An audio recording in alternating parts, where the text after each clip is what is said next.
Hi mga mare, nagbabalik nga pala. Ako nga pala si Lance. Ako muna ang magbo-voice over sa ngayon. Dahil busy nga ang mare niyong Jaira.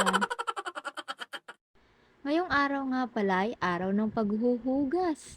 Nakita niyo naman ang dami naming hugasin. Ganyan nga kami kasipa.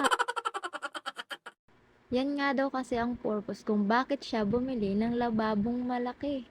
Dahil tambakan ng hugasin.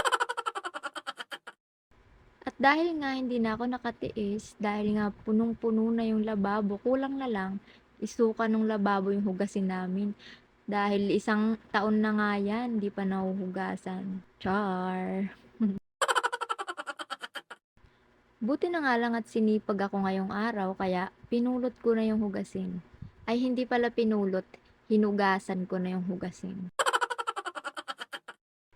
Sabi ko nga kay Marin yung Jaira, bumili na lang kami ng dahon ng saging para pagkatapos namin kumain, itatapon na lang sa basurahan at wala nang hugasin.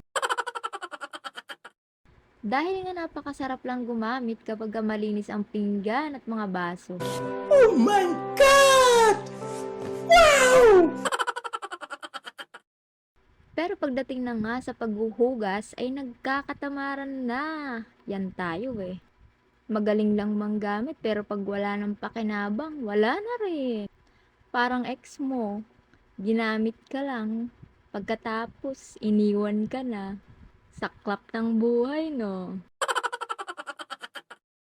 Ay, sorry.